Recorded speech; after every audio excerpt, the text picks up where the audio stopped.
Hello, so for this video, I will be discussing what is physical self and self-esteem of Module 4, Lesson 1, Task 2. What is physical self? Physical self refers to the tangible aspect of a person that can be directly observed and examined, which is the body that we interface with our environment and fellow beings. It includes the physical attributes of a person, such as their appearance, physical condition, sport competence, physical attractiveness, and physical strength. The physical self is an important aspect of a person's identity and can have a significant impact on how they perceive themselves and how others perceive them.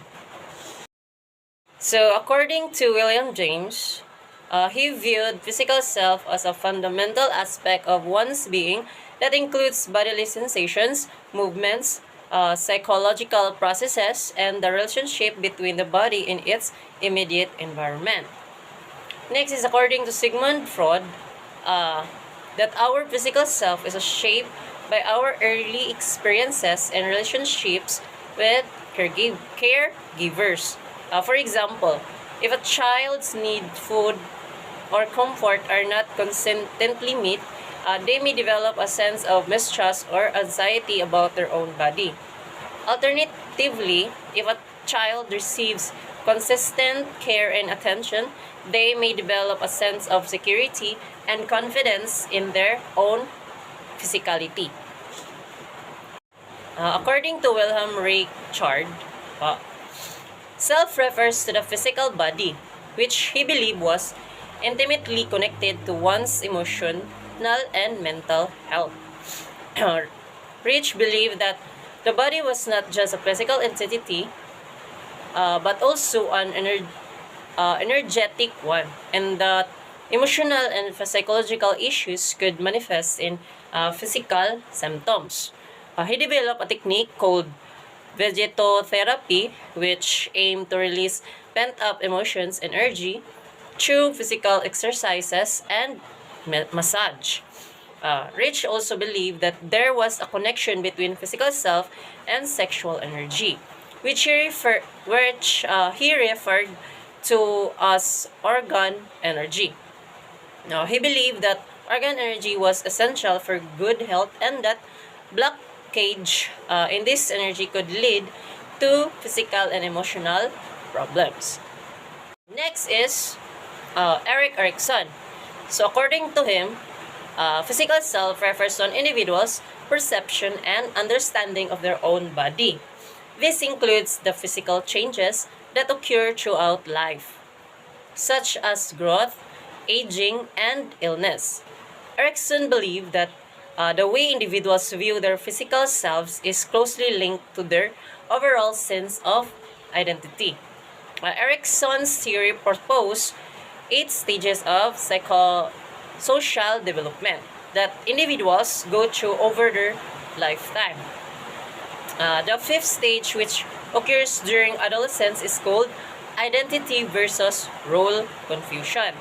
During this stage, individuals are exploring their identities and trying to figure out who they are as people. One aspect of this exploration is developing a sense of physical self.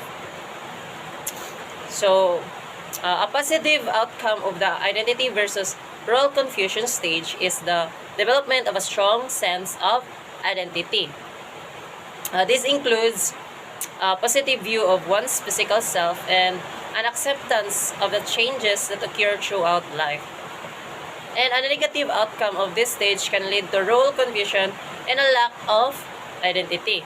This may manifest as a negative view of one's physical self or an inability to accept physical changes.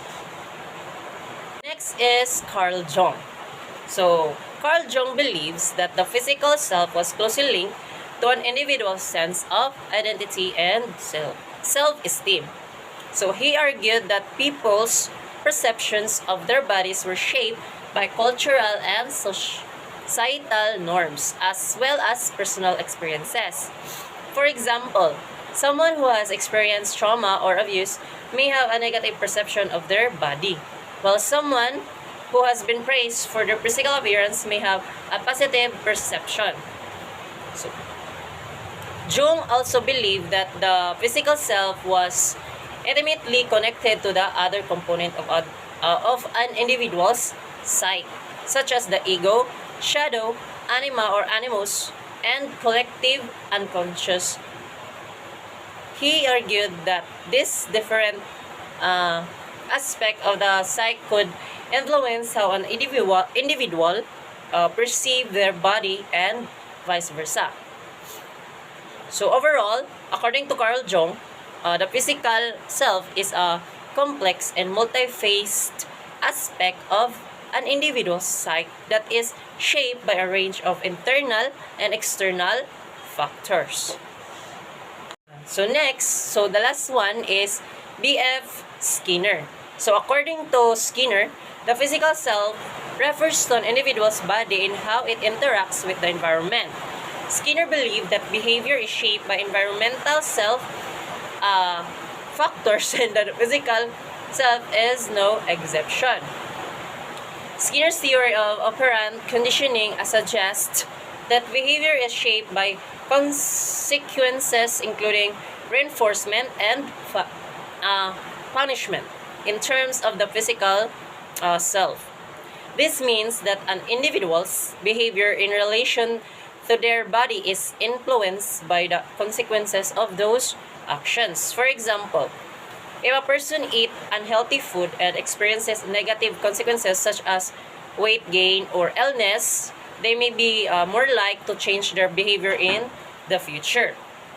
So Skinner also believed that the physical self is subject to shaping through environmental factors such as cultural norms and societal expectations. For example, certain culture may be place a greater emphasis on physical appearance, leading individuals within those cultures to prioritize their physical self more highly than other aspects of their identity.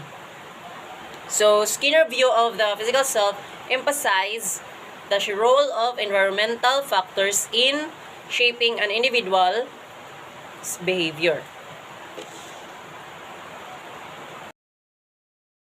Explain the three types of self-esteem. So first, let us know what is self-esteem.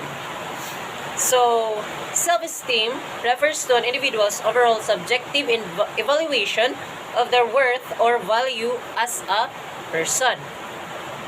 It is a crucial aspect of mental health and well-being, influencing how individuals perceive themselves, their abilities, and their place in the world. There are three types of self-esteem. First, inflated. Second is high. And the last one is low. So, inflated self-esteem. So, it is characterized by an unrealistic and exaggerated sense of self-importance. Individuals with inflated self-esteem tend to overestimate their abilities, accomplishments, and social status. They may also have an exaggerated sense of entitlement and a tendency to exploit others for personal gain. Inflated self-esteem can be a symptom of certain mental health conditions such as narcissistic personality disorder. Next is high self-esteem. So, it is a healthy and balanced sense of self-worth. Individuals with high self-esteem have positive view of themselves and their abilities but are also aware of their limitations. They are confident in their abilities but are not arrogant or boastful. High self-esteem is associated with better mental health outcomes, including lower levels of anxiety and depression. The last one is low self-esteem. So it is characterized by a negative view of oneself and others' abilities. Individuals with low self-esteem may feel inadequate, incompetent, or unworthy. They may be overly critical of themselves and have a tendency to compare themselves unfavorably to others. Low self-esteem is associated with a range of mental health problems, including anxiety, depression, and eating disorders. Understanding the different types of self-esteem can help individuals identify areas where they maybe need to work on improving their overall sense of self-worth. It is essential to maintain a healthy balance between confidence in one's ability and awareness of one's limitation.